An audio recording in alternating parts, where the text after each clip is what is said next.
Alright, so we're just going to go ahead and pick up where we left off. Today is now May 15th, 2025. We are currently going through a timeline of events that have taken place over the last couple years in regards to Russia or Russia and the United States to get a better idea of what we may be dealing with in regards to the potential that Donald Trump may possibly be a Russian puppet, and that Vladimir Putin may possibly be involved in the very strange things that we're seeing our politicians do here in the United States. I'm concerned that we are currently under attack from within, and I think Vladimir Putin is orchestrating that. My name is Waffles. I'm a government whistleblower turned political commentator. This video is part 2 of what is now a video series titled World War III, Russia, and the United States. We're just taking what information is available right now to kind of do an analysis of the situation so that I could provide my perspective on this issue, because I'm really worried about what Vladimir Putin is doing. So if you're just tuning in, consider watching part 1. We'll probably be doing a recap at the very end. I don't know how many video parts there's going to be to this. And then, yeah, we're just gonna look at all this information and I'm gonna explain what I think. This video is primarily speculation, so I'm just inserting my opinion into what it is that I'm seeing and what has been going on.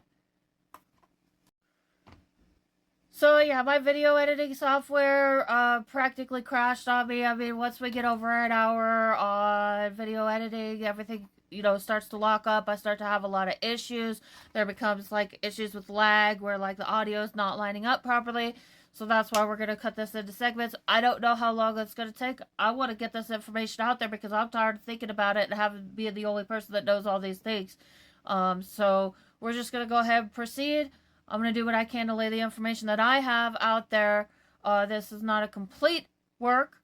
There's additional things that I could dig up. But for the sake of time, I'm not going to do that. But I do want people looking at these things and considering these things. So we're going to go ahead and continue with analyzing the timeline of events and additional things that have been taking place over the past couple years. So we're actually getting pretty close to the end of like the recent timeline of events. The next thing we're going to be looking at is Bashar al-Assad. On February 14th, it was reported, 2025, it was reported that Bashar al-Assad had fled to Russia. This is Bashar al-Assad. He is the leader of Syria. Was the leader of Syria. So now we're looking at a world map, and we're going to locate Syria. This is in the Middle East.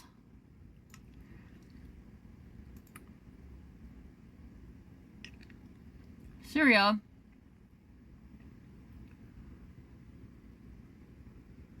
is right here.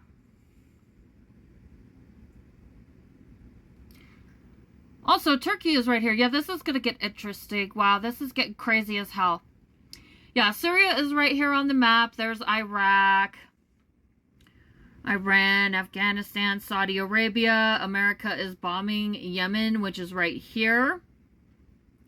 Qatar is like right in this area.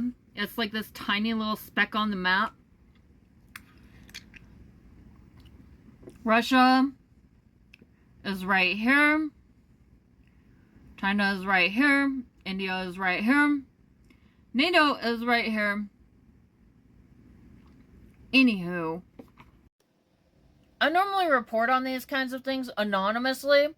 The whole reason I am out here in the public right now doing this stuff publicly is because my life has been destroyed. By Donald Trump, by Mike Johnson, by MAGA, and I'm dealing with legal problems that I should not have to be dealing with. I'm a government whistleblower, but I'm also a human rights activist. So I've been reporting on these things for a long time, but I've been doing so anonymously. And now my face is out here. So we're going to stop and we're going to take a moment to talk about what is going on in Syria and why it matters. My own perspective of Bashar al-Assad is that he is a cowardly piece of shit. But yeah, the wife, son, and the money, Assad's new life in Moscow while living under international scrutiny. Deposed Syrian leader builds a luxurious existence in Russian capital. I don't think we need to dig deeper into that. Assad is taking refuge in Russia. Russia has been flying around and engaging in military actions in Syria. So today is May 15th, 2025, and this is what I find when I Google Russian jets in Syria.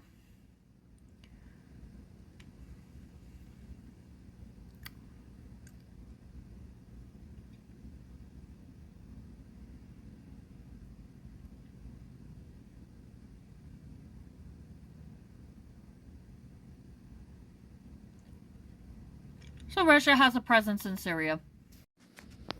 Bashar al-Assad is known for engaging in human rights abuses and attacks against his own people. There was footage that I had seen a while ago that I'm just not going to take the time to dig up that, people have been talking about, that he had, like, torture chambers. So Bashar al-Assad is not a good guy, and Putin's hanging out with him. Assad is over there in Russia. Okay. So then if we want to speculate here, what if Trump and his buddies are planning on fleeing to Russia after they destroy the United States? That's just speculation. It's something I wonder sometimes. So there's plenty of information on this.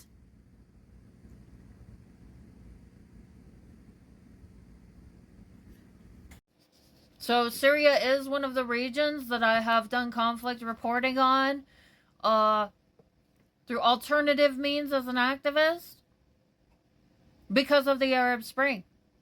I have friends that are from Syria. Yeah, I really question what's going on with all these claims about terrorists in the Middle East. I think some of these claims about terrorists in the Middle East may not necessarily be true. From my own observation, I was there. Day one, when all that shit started, over there in Syria, people were live streaming. There was a tank rolling through the streets. I'm pretty certain that Bashar al-Assad unleashed his own military on his people. And people in Syria were telling me the same thing, that it was Assad who started the war. So that is my own perspective. I don't like Bashar al-Assad, and I do believe that the whole war in Syria was started by Assad against the people. I think he attacked his own country, and that is my perspective, and I'm free to have that perspective. I am using my First Amendment right to freedom of speech as a political commentator. I am engaging in independent journalism as an American citizen. This is my right to speak freely. So yeah, there's plenty of information out there in regards to the attacks against his own people that Bashar al-Assad was engaging in as well. So why does that matter? And what does it have to do with the United States? And why does that make me think that Vladimir Putin and Donald Trump are buddies who are trying to attack America right now? We're going to take a look at that. So first of all, I'm going to stop. I'm going to take a moment to insert my opinion in regards to what has been taking place. I don't know about anybody else, but we have a whole system of law here in the United States and a whole system of governance, and it certainly appears that Donald Trump's trying to tear that apart.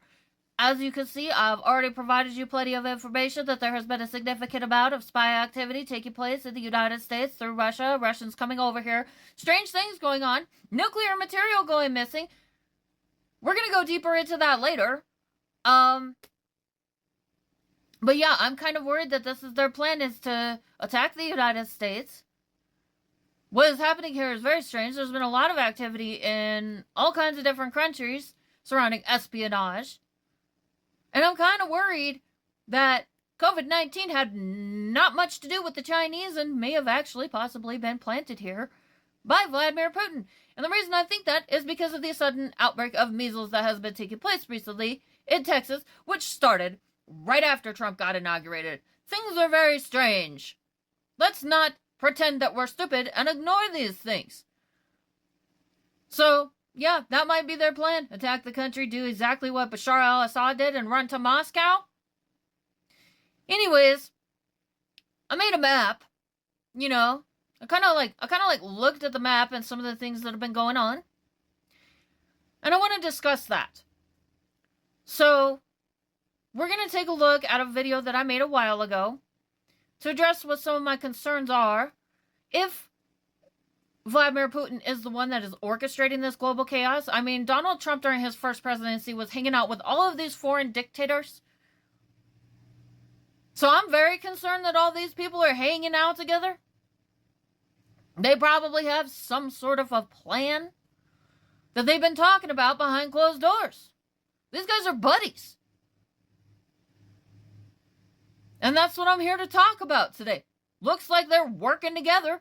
I think Donald Trump suddenly mentioning World War III when, like, everything was fairly stable for a while, you know, and then Trump gets into office, and then all of a sudden, like, weeks into his presidency, he's on the global stage talking about World War III, and now all hell's breaking loose? Well, first of all, Donald, what do you know? Second of all, what the fuck are you doing? And third of all, who are you hanging out with? Those are things we need to look at. Let's take this shit seriously. But yeah, I think they're all hanging out. I think they have a plan that they made during the first Trump presidency. I think that the COVID-19 pandemic was a tool, likely a biological weapon, that was probably released by Russia, by Russian spies in multiple countries, because as you can see, it certainly looks like there are some opportunists who have taken advantage of weakened governments to try and move in. And now, it looks like Putin's trying to deploy his plan. And this is all speculation. It is my opinion. It's what I think. We're going to go ahead and take a look at some of the stuff that I've been looking at on the global map and go from there.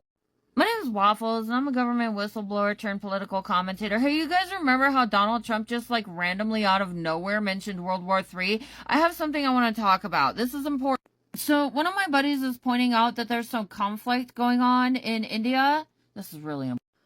Supposedly, India is accusing Pakistan of engaging a terrorist attack in India, and they are calling to remove the water rights, and those people are saying that it's an act of war to be doing that, which, you know, it could cause a humanitarian crisis, if people are deprived of water, but this involves you. So anyways, I'm just expressing my thoughts and my opinions as a political commentator, as an American citizen. I am using my First Amendment right to freedom of speech and utilizing my right to independent journalism. I am expressing my thoughts and my opinions, and these are my opinions only. We're looking at a map. Okay, Putin, he's the one that's doing all the stuff. He's doing all the bad stuff to the people. That's what I think. It's my opinion. But no, okay, you know how Donald Trump has been, like, hanging out with all these dictators, and that's, like, really weird? I think I know what they're doing. We are currently zoomed out on the map, but I just want everybody to get a fair visual, okay? My personal opinion. I just wonder sometimes if the COVID-19 virus might have been a biological weapon being used by Russia. Because as a government whistleblower, if you look at my backlog report, which is on Barnes & Noble, as a government whistleblower, what I see is that it certainly appears that Donald Trump and his buddies may have been engaging in financial crimes since the pandemic started. Now, considering that Donald Trump was, president when the pandemic started, and then a bunch of his Republican buddies decided to, a lot of money went missing during the pandemic at our federal agencies. This is what I'm writing about. Why does Elon Musk go running into our federal agencies very suddenly and then suddenly leave? I believe they're concealing evidence of financial crimes.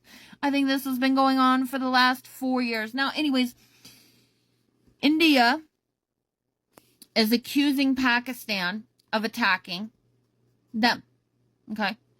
India has a population of 1.4 billion. Pakistan has a population of like 300 million. Okay.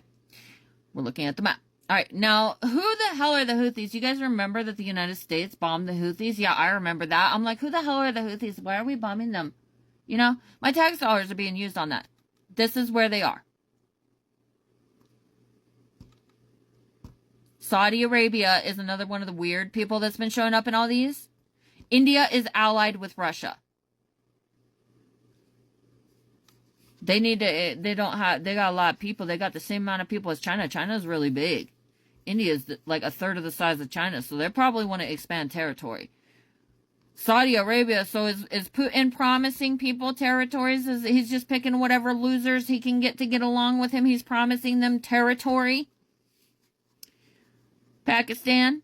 Okay, so India expand into Pakistan. Saudi Arabia expand into Yemen. This is just, I'm speculating. These are my opinions. Okay. What do we have here? We have a land bridge between continents. Okay. There's a lot of heroin flowing through Afghanistan. I don't think that those people are up to much. Iran mobilizes, but I don't think that they're necessarily wanting to get involved. You know, I don't think they understand what's going on. I could be wrong. Syria is another target, so it's also on this land bridge. So I'm seeing a lot of indicators that they're trying to take over this land bridge. That could be an imminent threat to you guys in Europe. It appears to me that Putin is trying to take over this land bridge. Okay? The creepy weirdo with the concentration camps in El Salvador is here. Okay? Donald Trump has a strange fascination with Greenland. That is here. Russia is here. Okay? Greenland gives Russia direct access to Canada. Canada would be easy to overthrow. They have a small population. If the United States and Russia attack, there goes Canada. But this gives Putin an opportunity to flank in on the United States from the south if these guys are coordinating with Saudi Arabia. This is a land bridge. This is a land bridge. This is a land bridge. This is a bridge between continents. This is a bridge between continents. This is a bridge between continents. Putin needs to be stopped because he is attempting to station himself where he will have easy access to the larger land masses. If he gets stationed, he can do whatever he wants.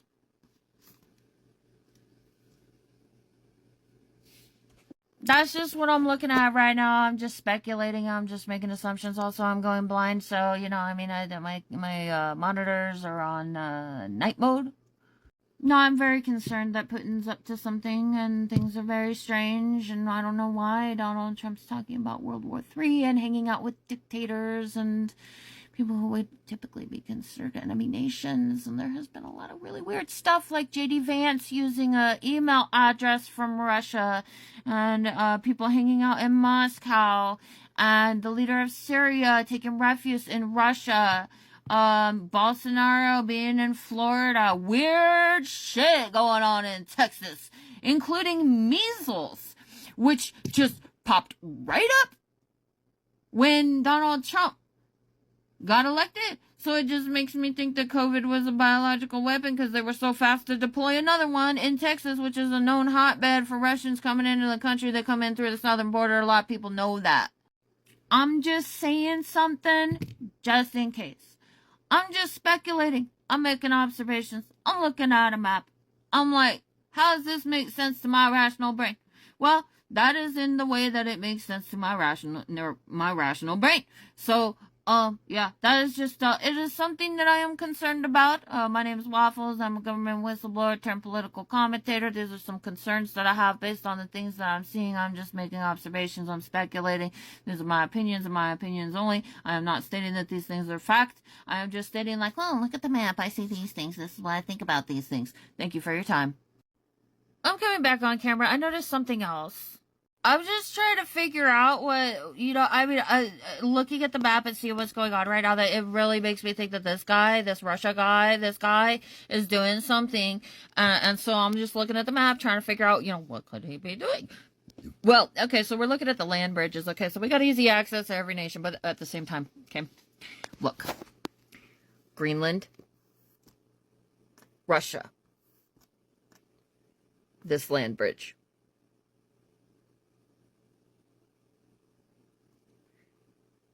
You guys, this is the highest risk place to be with him doing what he's doing. And whoever's in charge of the United States, I don't know why Donald Trump's in office. I don't know why Biden allowed him in when he knew all this was going on in the first place. And for that reason, I think that Biden needs to be investigated. But, yeah, look at that.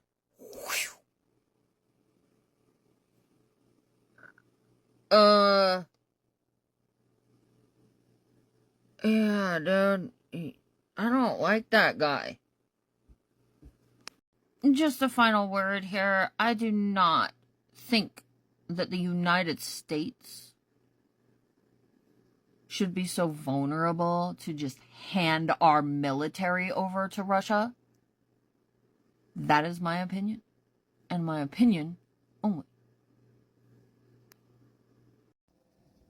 Yeah, so this whole thing with the tariffs, I'm personally of the opinion that because of the fact that the tariffs are a tax, I am personally of the opinion that those tariffs are being used to send a shit ton of money into military expenditures to aid and assist Vladimir Putin and this little club of assholes, being Bashar al-Assad, Netanyahu, yes, I think he's part of it, Kim Jong-un, apparently this guy Ibrahim Traor, I don't know where the hell, the leader of Saudi Arabia, the leader of India. These are all highly questionable and hostile global leaders. And I believe that they all grouped up and that they have some sort of plan. Especially if our president is talking about World War III and that just came out of fucking nowhere. Like we're all chilling and the president's like, World War III, and people are like, what?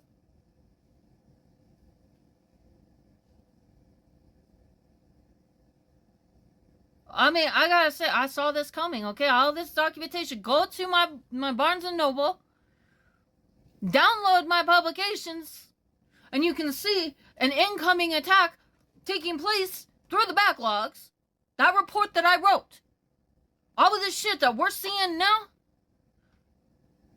our government was under attack between the years of 2020 and 2025.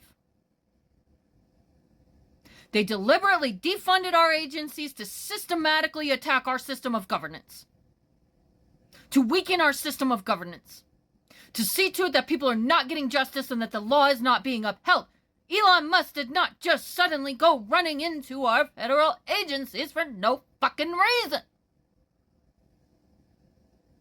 Nobody's watching my videos. Nobody's really listening to what I have to say. I'm trying to alert people of a problem. And what I'm mostly concerned about is that if Vladimir Putin is the one that's in control of what it is, the decisions that Donald Trump is making, if these guys got some plan, then of course, these guys, MAGA, are going to do things to try and show that they're being loyal in the middle of all of this. And I believe that that's what this whole bullshit is with Elon Musk doing his little fucking Nazi salute. Let's take a look at that. You know, there are elections that come and go. Some elections are, you know, important, some are not. But this one, this one really mattered. And I just want to say thank you for making it happen. Thank you.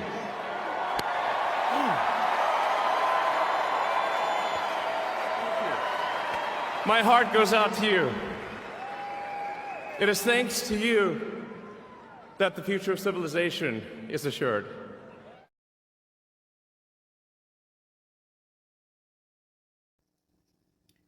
This incident took place on January 20th, 2025, during the presidential inaugural rally for Donald Trump's inauguration.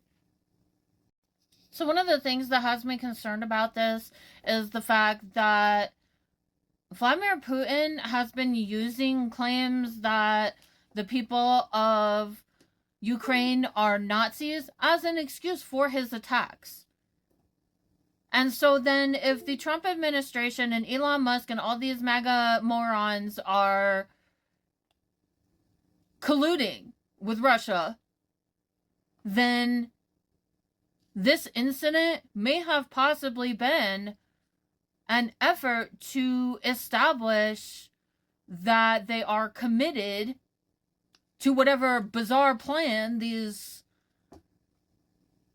sick-ass motherfuckers in charge of a handful of these dictatorial nations are trying to do. Because there is a real chance that Putin may possibly use that incident, along with the fact that the United States is shoving people into concentration camps, as an excuse to claim that the United States is Nazis and attack the United States. Like I said, I do believe that these people are working together and that they're planning something. And I do think that they're doing things to signal each other to get the other nations' leaders to participate or continue to participate. So yeah, I just want to point this out, that this is a behavior of Vladimir Putin, calling people Nazis as an excuse to attack them. We're just looking for news resources about Vladimir Putin calling people Nazis.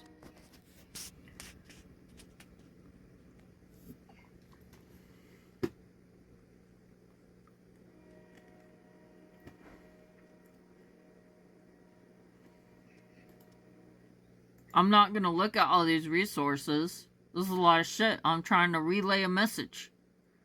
But I want people to clearly understand that this is something that he's been doing. And the reason I'm pointing it out is because I believe that there is a reasonable chance that with what is going on, that Vladimir Putin may possibly decide to use the excuse of the Americans are Nazis as a reason to attack. So this shit of throwing people into concentration camps does not look good. Doing Nazi salutes on the global stage does not look good. But what's the motive here? What's going on? Why is Elon Musk doing this Nazi salute? What's going on with all this shit? So we're going to be taking a look at all of this and drawing conclusions based on the things we see. But I am concerned, because of this pattern of behavior and what I'm witnessing, that there could be a chance that this is part of what their playbook is, and it's something that I feel that we need to pay attention to. So right now I'm on a website called Atlantic Council. It's atlanticcouncil.org. I think that this article talks in a meaningful way about this pattern of behavior of Vladimir Putin in regards to calling people Nazis. I've already copy and pasted it. We'll just go ahead and make sure that we're clearing that. We're going over to our text-to-speech reader. And I will just go ahead and clear out what I have right now so that you guys know that I'm actually posting the article. And we're going to just listen to this article. This is being provided for educational purposes and purposes of political criticism. This article was published on November 8th, 2022. NATO, Nazis, Satanists, Putin is running out of excuses for his imperial war. By Peter Dickinson. NATO, Nazis, Satanists, Putin is running out of excuses for his imperial war. Why did Vladimir Putin invade Ukraine? The answer to this question really depends on when you're asking. In the months leading up to the invasion, the Russian dictator focused his ire on NATO and sought to blame rising tensions around Ukraine on the military alliance's post-Cold War expansion. As his troops crossed the border on February 24, Putin changed tack and declared a crusade against Ukrainian Nazis. More recently, he has sought to portray Ukraine as a terrorist state, while insisting that Russia is in fact fighting against Satanism. None of these arguments stands up to serious scrutiny. Instead, the various different narratives coming out of the Kremlin reflect Moscow's increasingly desperate efforts to justify what is in reality an old-fashioned colonial war of imperial conquest. Putin has long sought to use NATO expansion as an excuse for his own aggressive foreign policies. This plays well with the Russian public and also resonates among segments of the international community who believe the United States has become too dominant since the end of the Cold War. However, Putin's attempts to position the invasion of Ukraine as a reasonable response to NATO encroachment have been comprehensively debunked by his own actions. According to Reuters, Ukraine informed Russia during the first days of the invasion that it was ready to meet Moscow's demands and rule out the possibility of future NATO membership, only for this offer to be rejected by Putin. Ukrainian President Volodymyr Zelensky went public in the following weeks with similar proposals to abandon Ukraine's NATO ambitions, but Russia chose to continue its invasion. The entire notion that Russia views NATO as a credible security threat was further undermined in summer 2022 when Moscow passively accepted neighboring Finland's historic decision to join the military alliance. Putin has repeatedly cited Ukraine's deepening NATO ties as justification for his invasion, but the prospect of imminent Finnish membership provoked no meaningful security response whatsoever from the Kremlin. If Putin genuinely believed a NATO invasion of Russia was even a remote possibility, he would surely have reinforced the Finnish border. On the contrary, in the months following Helsinki's decision to join the alliance, Russia dramatically reduced its military presence close to Finland and the nearby NATO member Baltic states in order to bolster the invasion of Ukraine. Whatever Putin may say in public, he clearly understands that NATO poses no threat to Russia. Stay updated. As the world watches the Russian invasion of Ukraine unfold, Ukraine Alert delivers the best Atlantic Council expert insight and analysis on Ukraine twice a week directly to your inbox. Russian myth-making about Ukrainian Nazis is even older than complaints over NATO expansion and dates all the way back to Soviet World War II propaganda. For decades, Moscow has exaggerated wartime cooperation between Ukrainian nationalist groups and the Third Reich while conveniently ignoring the far more consequential Nazi-Soviet pact. By conflating Ukraine's centuries-old liberation movement with Nazism, generations of Kremlin leaders have sought to render Ukrainian national identity toxic in the eyes of domestic and international audiences alike. Putin's enthusiasm for the Nazi Ukraine trope is very much in line with his broader efforts to place the Soviet World War II experience at the heart of modern Russian identity. Over the past 2 decades, Putin has turned traditional Russian reverence for the generation who defeated Hitler into a quasi-religious victory cult complete with its own feast days, holy relics, and doctrinal dogmas. This has enabled him to whitewash the crimes of the Soviet era while attacking contemporary adversaries as the spiritual successors to the Nazis. In Putin's Russia, accusations of Nazism are a routine feature of the public discourse and have been leveled against a dizzying array of individuals, organizations, and entire countries, but Ukraine remains by far the most popular target. The effectiveness of these tactics has always depended heavily on outside ignorance of Ukraine and Russia-centric reporting by Moscow-based international correspondents. Unfortunately for Putin, his invasion has shone an unprecedented media spotlight on Ukraine that has done much to debunk the whole Nazi Ukraine narrative. This was long overdue. Throughout the past 31 years of Ukrainian independence, the far right has never come close to achieving power in Ukraine and remains significantly less influential than in many other European countries. While far-right candidate Marine Le Pen received 41.45% in France's 2022 presidential election, the Ukrainian far-right typically struggles to secure low single-digit support at the ballot box. During Ukraine's last presidential election in 2019, the leading nationalist candidate garnered 1.6% of the vote. Months later, in the country's most recent parliamentary election, many of Ukraine's far-right parties joined forces in a bid to improve their fortunes. This united nationalist platform failed miserably, winning a mere 2.15% of votes.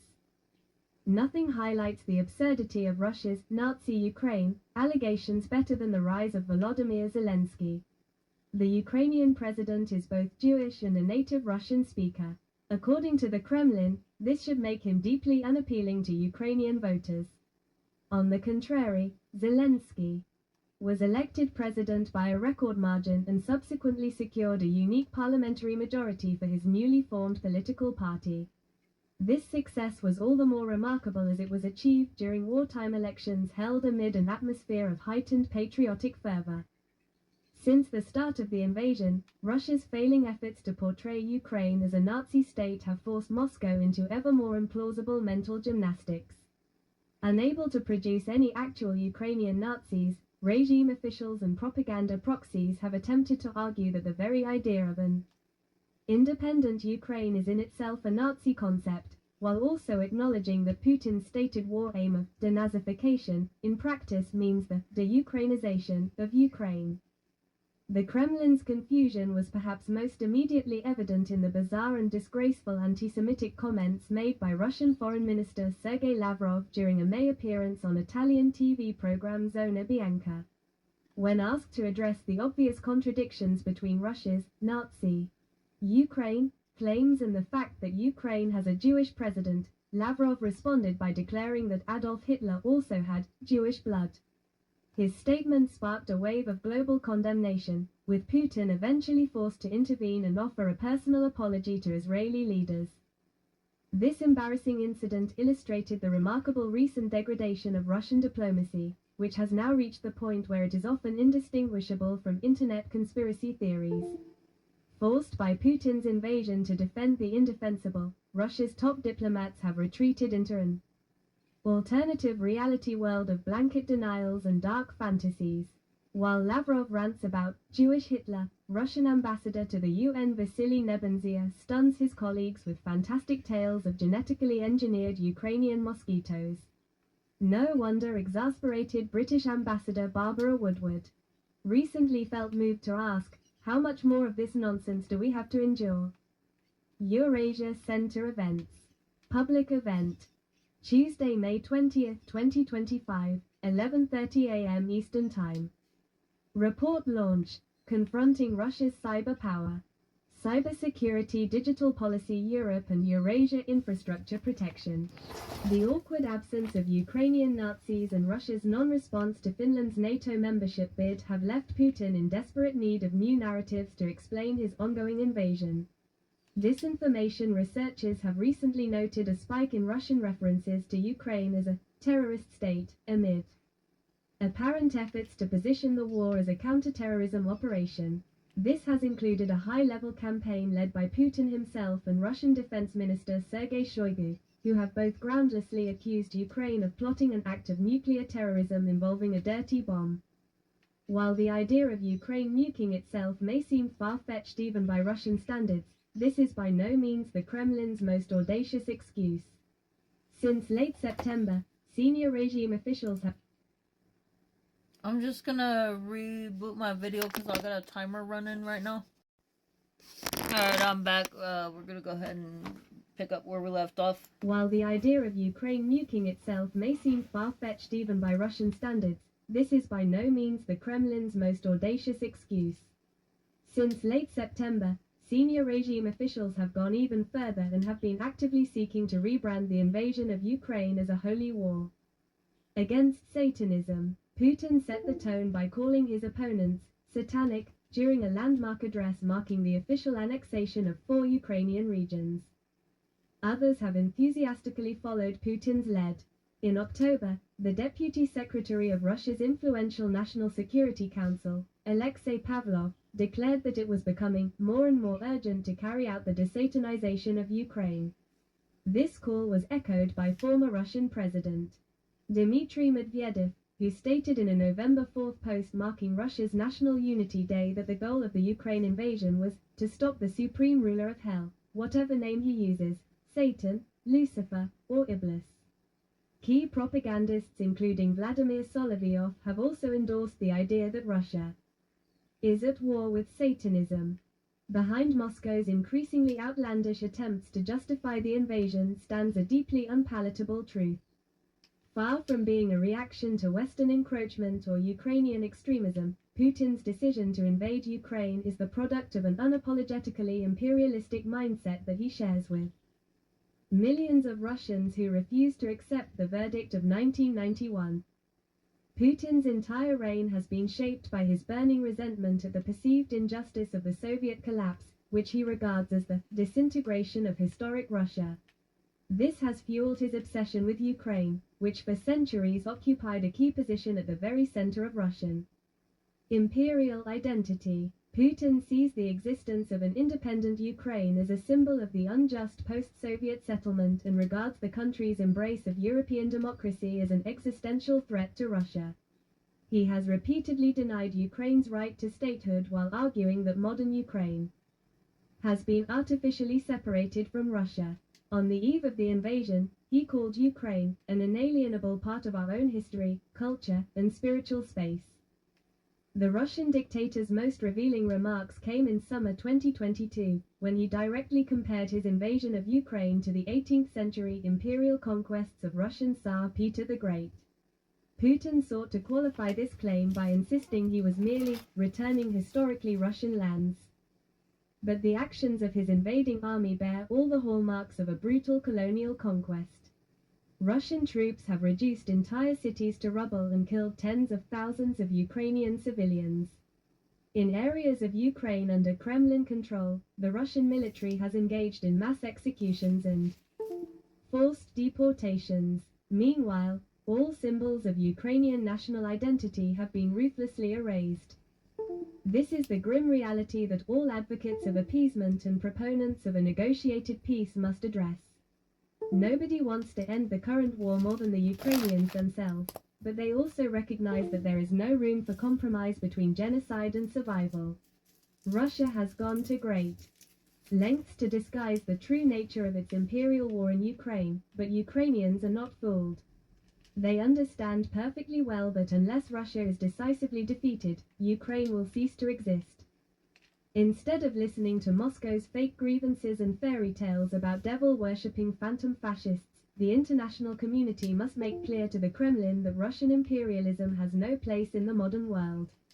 The increasingly absurd nature of Putin's excuses is an indication of his mounting desperation, but he has yet to abandon the colonial conquest of Ukraine. Unless he is forced to do so, Russia's unreconstructed imperial ambitions will remain a threat to world peace. Peter Dickinson is editor of the Atlantic Council's Ukraine Alert Service. Further reading. NATO, Nazis, Satanists, Putin is running out of excuses for his imperial war. And that's the end of the article. There is a crap ton of articles in regards to this particular subject matter all over the internet. So, I mean, you know, if you don't like the resource that I chose, then you can find plenty more information. That was just one of the first things that I saw when I was looking for resources in regards to this particular issue. Again, there's a lot of resources in regards to this particular issue. I'm not going to read them all. I don't have time to read them all. We're in an escalating conflict here at home in the United States right now. So, yeah. To be frank and blunt and very straightforward about what it is that I think is going on here, the United States has been one of the world's leading militaries for quite some time now. And I think that Vladimir Putin wants to get his hands on that. I think that he wants to use our military for his own purposes. Well, he would need to take over our government to do that. I think that there's been a lot of Russian espionage attempts on the United States. And that's just my opinion. I mean, I'm just expressing my opinion. I'm speculating on the things that I see. I think that Congress makes the perfect target, considering how our system of governance is set up, for a foreign adversary to attempt to get control of in order to have a successful coup attempt. I believe that everything that we're witnessing right now looks like attacks on the American people, on the system of governance. And I don't think that if a foreign adversary takes control over the country, that they're going to want good things for the people of the United States. Other than that, as far as the system of governance goes in Russia, the people are poor, they're impoverished, and they have a very high rate of femicide. We're just, I mean, I'm trying to address this issue, but this is a lot of freaking notes, okay? So I'm doing what I can over here. This is crazy. All right? I'm sitting here doing all of this. The whole thing that started this whole crazy bullshit that put me doing this started with, I broke my foot and I couldn't get unemployment, and I used to work for a Department of Labor, and I was like, oh, this is real weird. I wish people were paying better attention to where I'm coming from and what I'm saying. Because this shit's fucking crazy. And I'm really worried that we're running out of time. I've been screaming about this crap for 3 years now. I have tried to warn so many government officials. And I'm just watching the situation get worse and worse and worse. And I never thought it was going to get this bad. And I'm like, holy fucking shit, holding on to my seat. I'm a victim in the middle of all this. You guys got no idea what's been done to my life. People are starting to have similar things done to them now. So, you know, I think there's some level of understanding. But I'm not just here to be a content creator and have a bunch of fun and be like, woo, the internet. That's not what this is for me. So I'm starting to run out of time. We got a lot we need to do. This all stuff I haven't talked about yet. We're just going to keep going. I need to get all this out of my system. I don't want to think about it anymore. I want to know that I have said my piece. And then if this conversation starts, then I can just drop videos. People can get educated. And I can move on with my life and handle additional things. Because I want my life to be fixed. And I want things to go back to some sense of normal for me. But yeah, there's that. I'm very concerned that he's trying to, first of all, seize our military. I think that Donald Trump, and I'm expressing my opinion here, and I'm an American citizen, and my First Amendment says that I have the right to do so. I think that Donald Trump is operating in favor of Vladimir Putin, and I think that he's just playing along with whatever Daddy Putin has to say, and I'm free to have these opinions. I'm free to have these concerns as an American citizen. It is my right to speak freely. And I am using my First Amendment right to freedom of speech, freedom of the press. I don't give a fuck. It's my right. And I'm going to express my opinion. And if I'm wrong, then I'm wrong. I'm okay. I can accept that. But considering how fucked my life has become, and the fact that all of this shit going on, and this is what I'm looking at now, this has me the most concerned over everything. So I need to get this out, and then I need to go turn my book into an audiobook. Because it certainly appears to me that Americans are illiterate, and so I gotta do it that way. If I even want to be heard. Alright, well, today is now May 17th, 2025. Man, I was up until like almost midnight last night filming. We're at like 47 minutes already.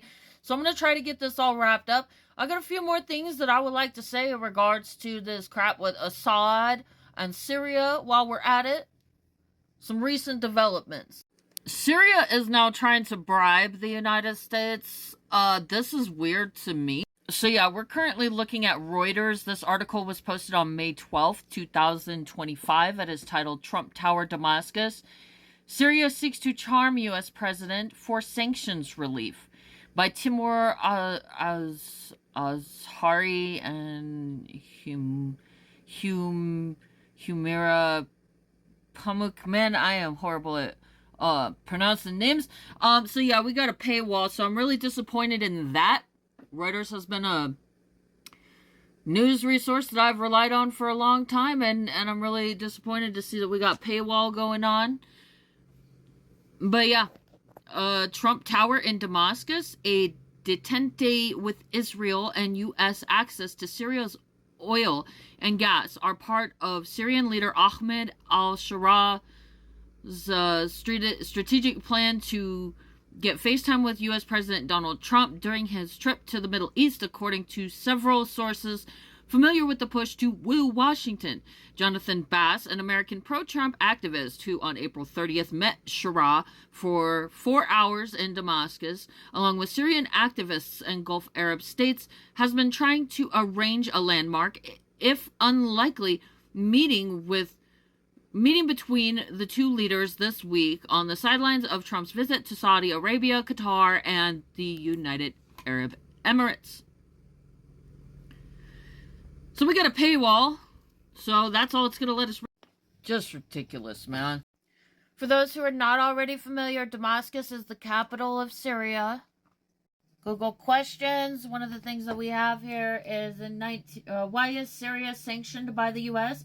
In 1979, the United States put Syria on the list of state sponsors of terrorism over Syria's military occupation of Lebanon and state-sponsored support to Hezbollah and other groups. So earlier we talked about the Houthis and how the leader of Yemen took in a terrorist militia and utilized them, weaponized them.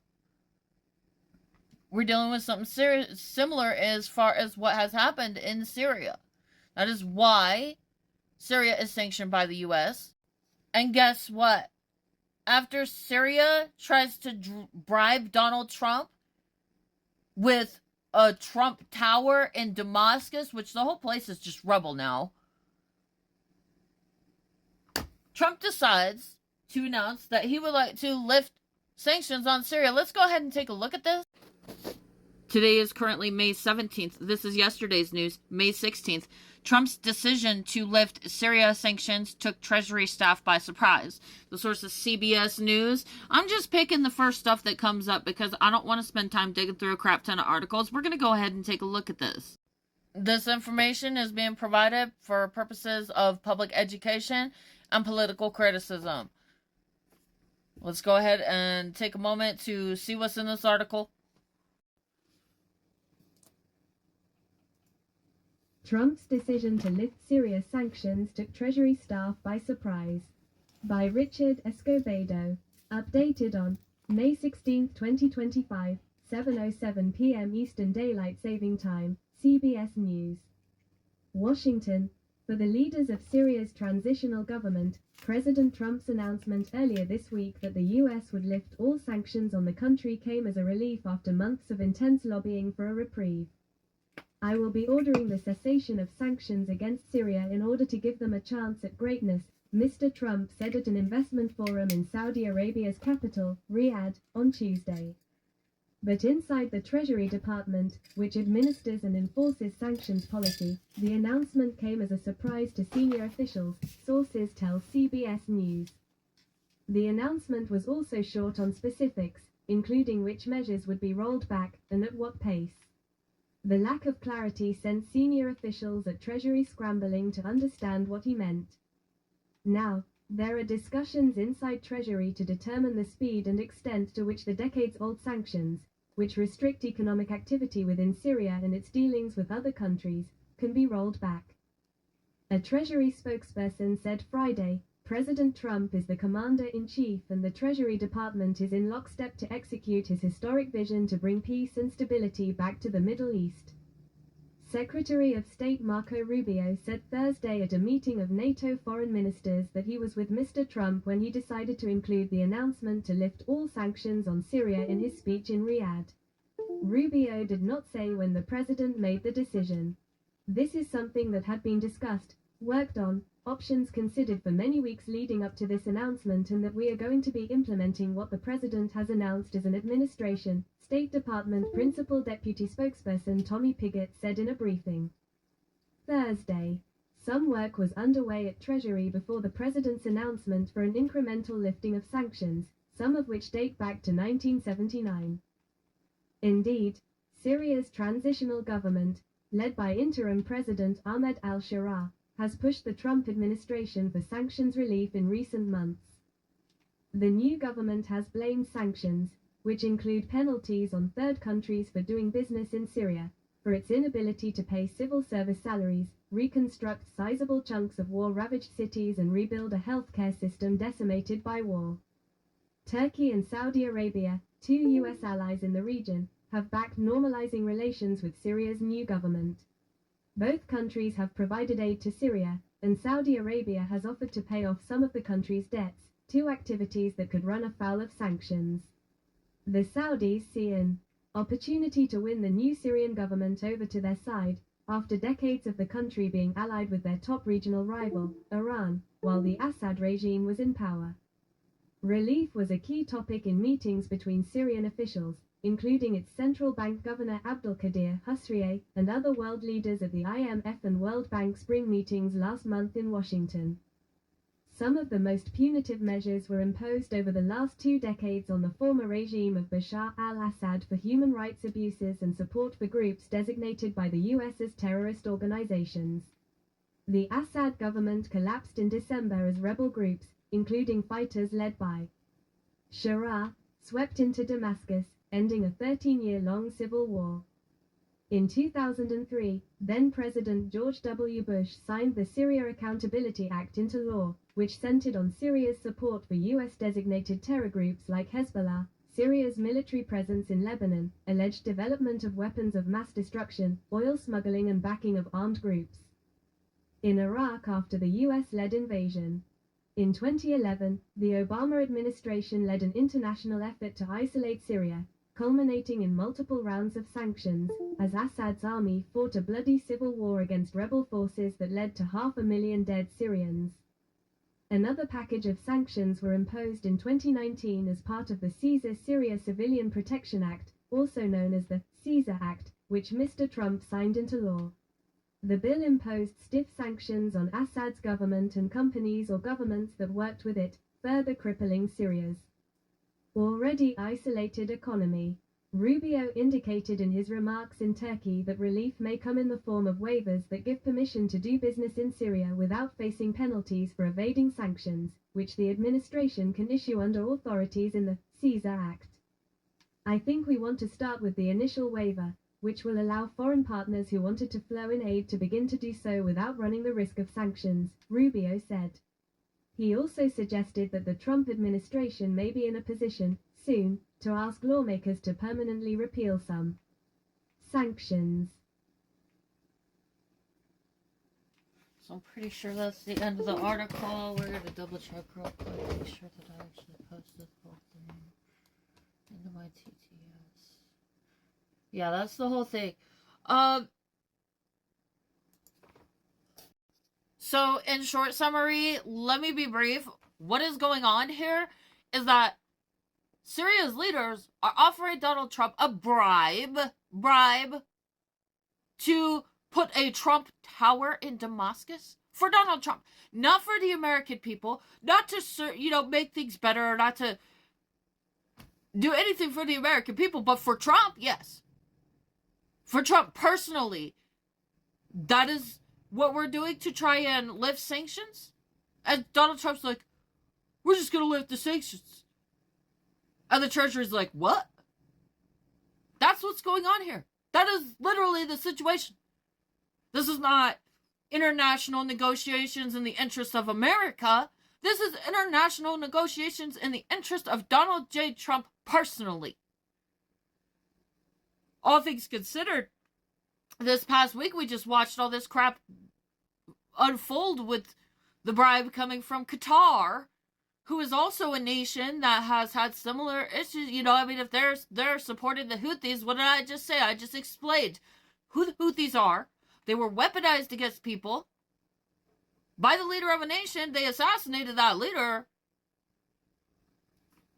So, from my own perspective as a political commentator, it certainly appears to me that Donald Trump is out there actively supporting terrorism. Other than that, this also looks to me like war profiteering. And it looks to me like Donald Trump is trying to personally profit off of war. So, I just did like a Substack post 2 days ago looking at the fact that the United States relationship with the Middle East has not been good. The fact that the United States just goes out there and continues to bomb civilians, that doesn't make us look good. So we may look at that. Actually, let's look at it right now, because I do think that there's things that we need to do to improve our relationship with the Middle East, because regional conflicts do need to come to an end, period. And the United States needs to stop acting as an aggressor. So, as much as I love slamming on Donald Trump because he's a piece of shit and the motherfucker ruined my motherfucking life, and that's the whole reason why I'm even sitting here, I'm not going to backpedal on the fact that this looks like a bribe. It is a bribe. It is a bribe. We're going to build you a Trump Tower. We're not going to do anything for America, but what we're going to do is we're going to build you a personal building that you can personally use. Which, if anybody's not already familiar, similar things have been said about what's going on with the genocide in Gaza, and Trump's just out there like, oh yeah, I want this land. Oh, we're just going to make a beautiful paradise for ourselves. Where millions of people have died and bled, children were slaughtered, and Donald Trump wants to develop real estate for himself in Gaza. So very similar things taking place in regards to what's going on with Syria and how Donald Trump is handling it. Other than that, from my own personal perspective, we're going to talk briefly about the situation in the Middle East and the United States' involvement in it. Because I want people to think about the fact that it don't make us look good. And the longer that the United States continues to put itself in a position where we are seen as a nation that just bombs the crap out of innocent civilians, we're not effectively engaging in negotiations. There's better ways to handle things. Why aren't we going after the terrorist cells instead of just bombing civilians? Things to think about. I do care about the people in the Middle East, and I do care about some of the people in Israel. I think that when it comes to matters of warfare, it is civilian life that we need to protect. All of us normal people, you know what happened during the Arab Spring? What happened in that time period, 2011? It wasn't just the Middle East. It was the world's people. We all got together and we're like, damn, dude, these leaders are a bunch of assholes. I don't like them. Yeah, I don't like them either. You know, we're from like warring nations, nations that don't get along, and we all start talking to each other. We're like, these people, these leaders are pieces of shit. And we don't even know why we're fighting each other. But fuck these people. And so I do think that the world's people are more rational and more reasonable, and that dehumanization is wrong and we should not feed into it. And so I want people to remember that there are civilians, regular ass people in Israel too. And we need to think about the fact that Netanyahu is hanging out with a president who is hanging out with people who are doing Nazi salutes. So then why is the leader of Israel siding with people who are doing Nazi salutes? Do you think that's good for the Jewish nation? So things to think about.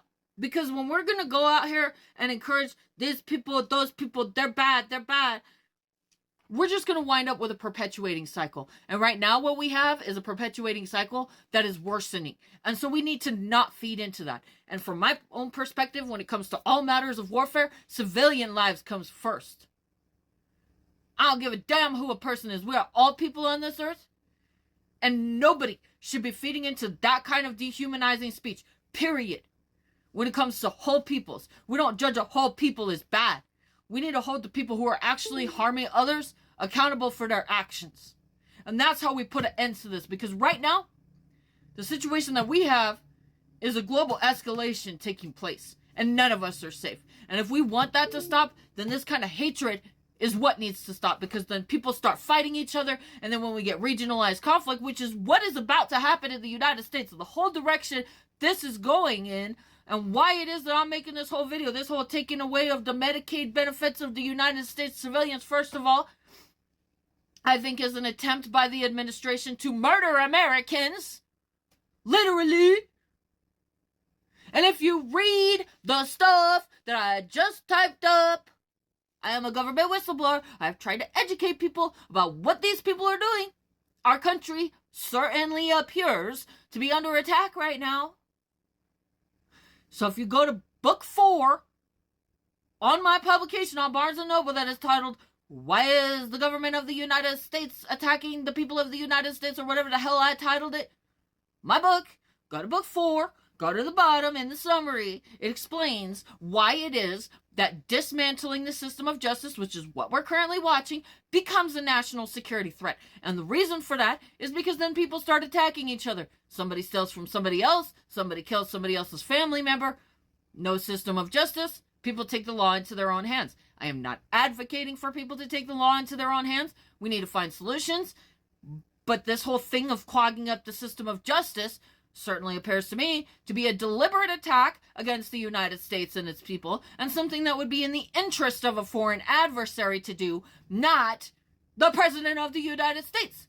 This whole video thing that I'm doing right now, this segment about World War III, is about why it is that I think that the President is attacking the United States, why it is that I think he's allied with Russia. And this is going to be a really long video segment. I'm laying it all out there.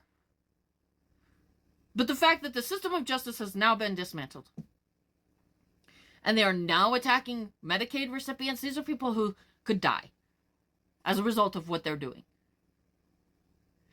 And in my argument, in my summary, on book number 4, I lay it all out. There are psychological mechanisms that us human beings have, all of us, that when our life is threatened, when our survival is threatened, we are going to seek to defend our right to live like any other living creature. And so while the system is dismantled, our system of justice, and people are being denied their rights, he is now attacking our Medicaid system, escalating the likelihood that there is going to be internal conflict here in the United States, regional conflict here in the United States, destabilization here in the United States on purpose from the actions of our so-called president, who admitted to the crime of rigging the election on camera. I have footage of that. It is recorded. That is an admission to a crime. Play stupid games, win stupid prizes. It's on camera. I'm going to call it what it is. I'm not going to try to sprinkle pixie dust and pretend that what we're dealing with is not what's going on right now. But he is playing a very dangerous game, and when it comes to regional conflicts and people fighting each other, he's just laying the playing field for that. So it certainly appears to me that the President of the United States is attempting to attack the country and deliberately destabilize the United States in order to cause internal conflict, making the region unstable. So if you go on my Substack, I've got link in bio on all platforms. Go on my Substack, and then you go to posts. You will find U.S. involvement in the Middle East. We're going to go ahead and read this article real quick. While there may be valid reason for some of the involvement of the United States in the Middle East, it's become problematic. I do not advocate for allowing terrorist organizations to grow and expand. However, ongoing bombings and loss of civilian life becomes a liability, and it is unnecessary. It is due to unethical practices and is only causing tensions to rise. There are no whole peoples who ought to be deemed evil, and those who live in the Middle East ought to be considered just as human as any of the rest of us. This includes innocent civilians in Israel as well as Arab nations. Nobody deserves to be dehumanized and harmed for acts that are not their own. It is the leaders of these nations and the militant groups who need to be held accountable, not innocent civilians regardless of where they live or where they come from. Understanding that is understanding humanity and being truly human. If we allow the ongoing legacy of dehumanization to continue and allow ourselves as individuals to participate in it, then we have little to no hope to see global conditions to improve, and they will likely continue to worsen. Regional conflicts are difficult to end because of the harms neighbors have done to each other and the losses they have incurred. It is our responsibility to see to it that these conflicts are ended and find reasonable solutions we can all agree on to ensure a more just world and establish peace. Globally, violence is escalating, and if you ask me, we are already in World War III. It will not end and will likely continue to escalate, putting all of us in danger if we cannot find civility and reason within ourselves and find effective ways to establish peace. The United States needs to stop attacking civilians.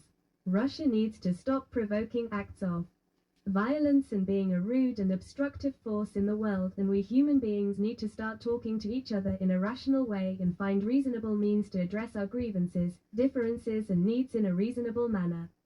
Anyone who chooses to drop a bomb unprovoked lacks the ability to resolve conflict and does not know how to communicate, negotiate or lead.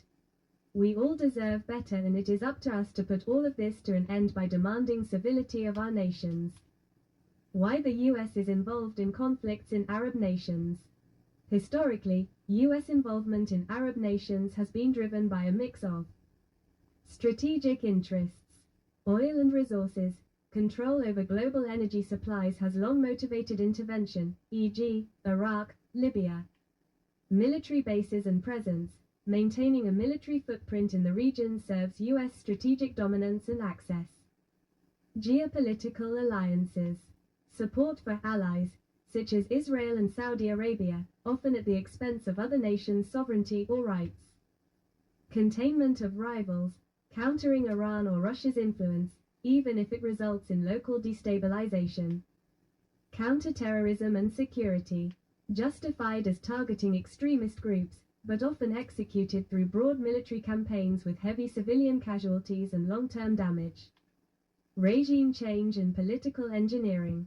Iraq, 2003, Libya, 2011, and attempts in Syria reflect long-standing U.S. efforts to reshape governments seen as unfriendly to Western interests, often under the guise of promoting democracy, though results have been devastating. Arms sales and military-industrial complex. War creates demand for weapons. The U.S. is the largest arms exporter in the world, often profiting from the very instability it contributes to. How to protect civilians and stop the fighting. Stopping the violence and protecting civilians is possible, but it requires bold shifts in policy, international unity, and grassroots movements. Here's what needs to happen. 1. Enforce international law and accountability. War crimes must be prosecuted, whether committed by U.S. forces, allies, or others. Ban the use of cluster munitions, white phosphorus, and indiscriminate bombings in civilian areas. Establish a neutral, independent civilian protection oversight body under the UN or a new international coalition. 2. Demand ceasefires and humanitarian corridors. Ceasefires must be negotiated with neutral intermediaries. Create safe zones with verified international oversight. Use peacekeepers and observers to deter violations. 3. Redirect aid and influence. Cut off military aid to nations violating human rights, even if they're U.S. allies. Shift funds to reconstruction, education, and trauma healing instead of arms sales. Empower local peacebuilders, journalists, and community leaders. 4. Empower the people's voice. Demand congressional accountability. Wars should not be conducted without public debate or legal authorization. Use media, art, and tech to amplify stories of Arab civilians, not just geopolitical strategies. Fight disinformation that justifies war under the banner of fighting terror. 5. Support whistleblowers and investigative journalism. Transparency is the enemy of unchecked power. Support people exposing war crimes, profiteering, and unethical deals. Encourage public records and independent commissions on the true cost of war. 6. Strengthen peace coalitions. Join or form coalitions that include Arab, American, European, and global citizens advocating for peace. Lobby for the U.S. to sign and respect international treaties, including the Rome Statute, which created the International Criminal Court. 7. Center civilians in every decision. Policy should begin and end with the question, will this protect or harm civilians? Involve Arab voices, especially women, refugees, and youth, in peace negotiations and post-conflict planning.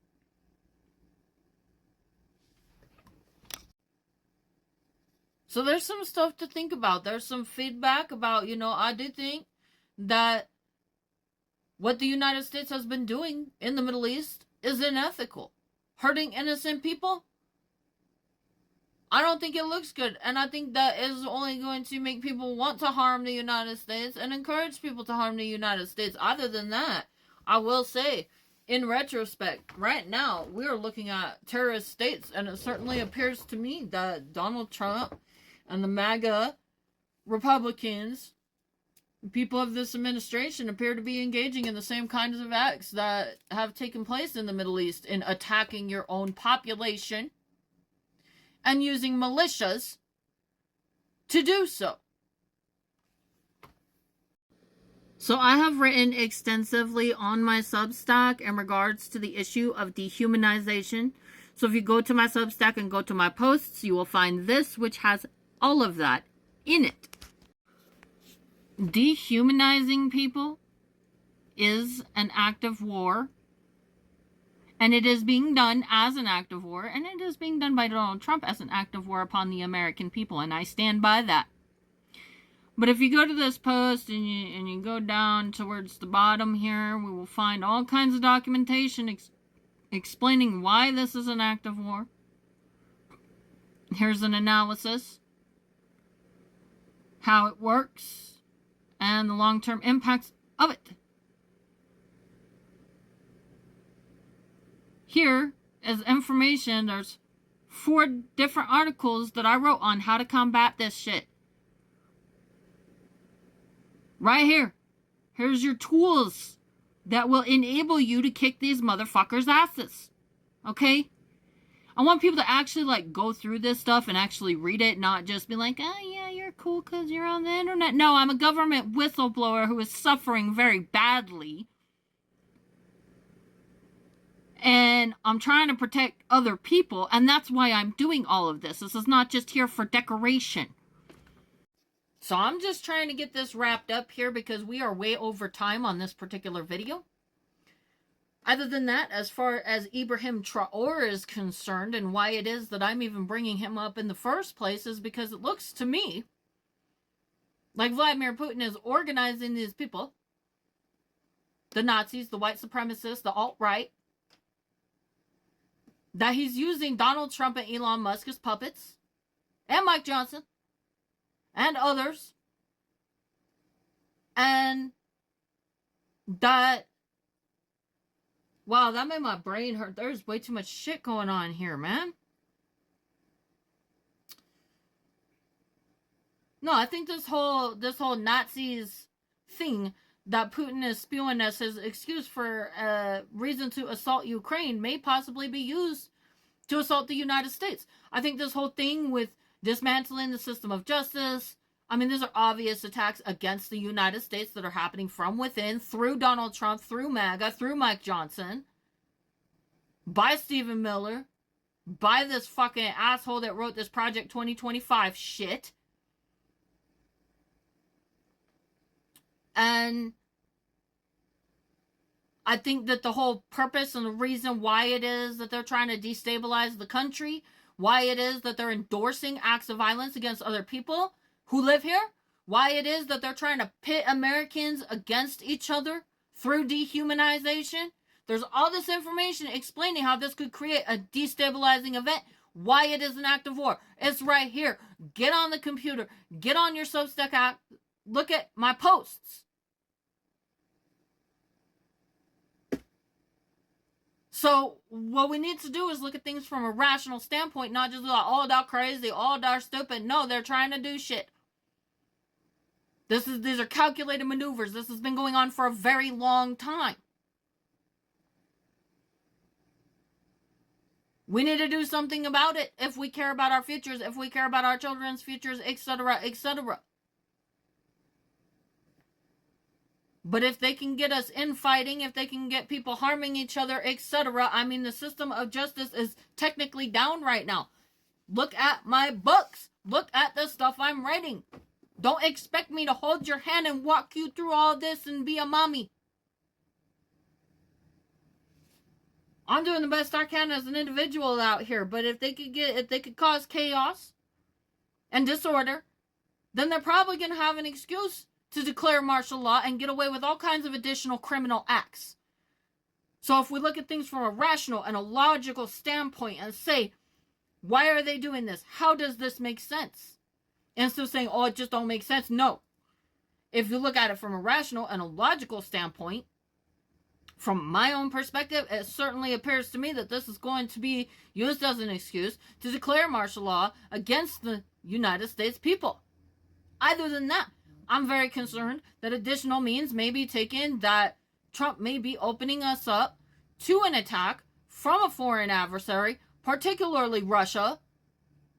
And I don't know if this is true or not, but when the mass firings happened at the Nuclear Regulatory Agency, I saw people expressing concerns that our weapons detection systems are now not fully operational as a result of the mass firings. So let's start using our rational brains. Let's start applying some logic and reason to what's going on. And I think when we start doing that, things start making a lot more sense. As far as motives goes, you know, look at what they're doing and try to make sense of it. And that's how I see things. And this is what I see going on from my own perspective. We are way over time here. And I'm going to try to get this wrapped up. There's a lot more that needs to be said. Go to part 3. This is a real quick reminder that I'm a government whistleblower and I'm out here doing this because my life has been destroyed and I'm trying to protect my country. So, don't forget to show your support. Help us grow this channel. Smash that like button. Hit the subscribe button. Share this video out so we can reach more people. I want to be heard. I'm not out here doing all of this because I want my videos to sit in some quiet little corner of the internet and nobody ever see it. This is not fun. Okay? So, you know, do what you can to show your support. Also, I'm trying to get all this information out there for free. I'm not putting paywalls on anything. I want people educated. I want people talking about these issues. I'll try to keep people up to date on the things that have been taking place and why it matters. So, if you can, please consider donating to my Cash App or my Venmo. Any little bit of support is seriously appreciated in these difficult times. Don't forget to share this content out. Also, please visit the link tree in my bio. It leads to all my platforms. I'm doing work on multiple platforms, particularly Blue Sky and YouTube. I am on TikTok, but I'm kind of waning off of TikTok right now because I ain't trying to talk in code about how the raccoon is in the dumpster and the pickles are on the sidewalk and try to get somebody to try and understand what the code that I'm trying to have them decipher. So, again, any bit of support is greatly appreciated. I can't do this without you. I do need your help. Please share my content out. Smash all them buttons. Take a look at my Barnes & Noble. If you just go on Barnes & Noble and type in Waffles Mcgrawl, you will find my full caseload. You will find the information about what it is that I observed while working for the Department of Labor during the pandemic, which is connected to everything that has been going on with the MAGA crime spree.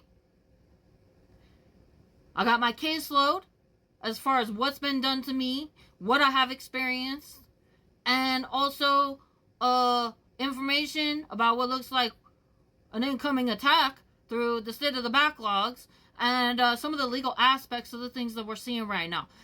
That information is available for free on Barnes & Noble. You just type in Waffles Mcgrawl on Barnes & Noble. There's 4 different books I'm publishing as we go along here because the situation is so severe that trying to type a whole ass book ain't gonna help anybody if I'm just sitting on my butt and not doing anything, trying to figure out how I'm going to protect myself legally. I need a lawyer. I would like to get to Supreme Court so we can do something to protect our federal agencies. That's what all this is about. Again, if you can help, please do. You know, hit that share button. Hit them buttons on the screen. If anything, donations are appreciated, and we'll see you guys in the next video.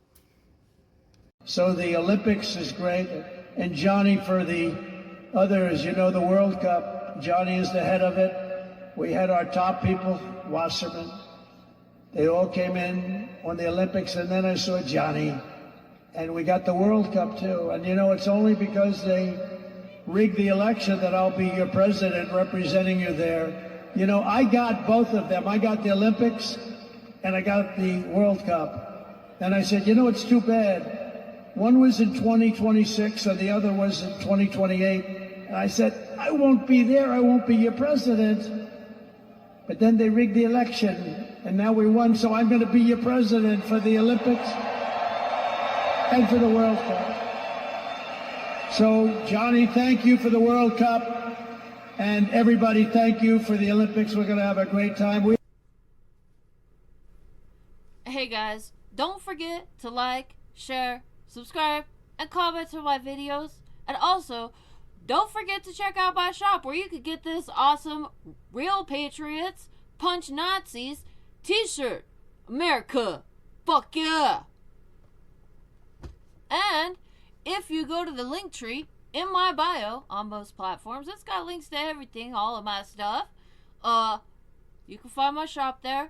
I'm on eBay. You can also get this cool Exterminate MAGA sticker, cause MAGA's fucking cockroaches. And fuck MAGA, abolish MAGA, fuck you MAGA.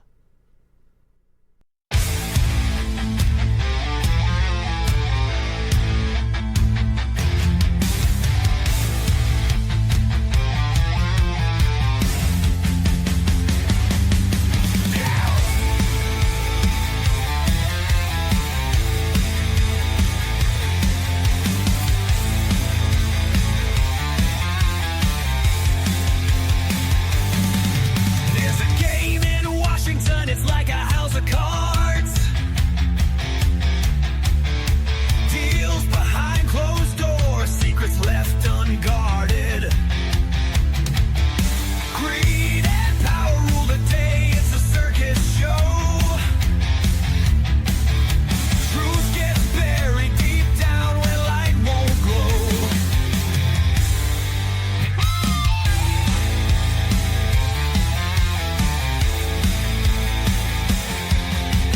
Promises are broken like cheap toy strings. Backroom conversations pulling all the strings. Eyes wide open, but the blinds still lead. The fabric's tearing while their pockets feed. House of cards tumbling down. Truth's a whisper in a deafening town. Shadows rule in daylight's face. House of cards, it's a grand disgrace.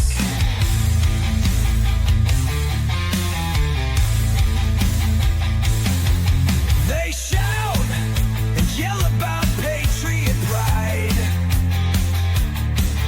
but loyalty's for sale, just check the guide. Questions, unanswered directions, the play, smoke and mirrors every single day.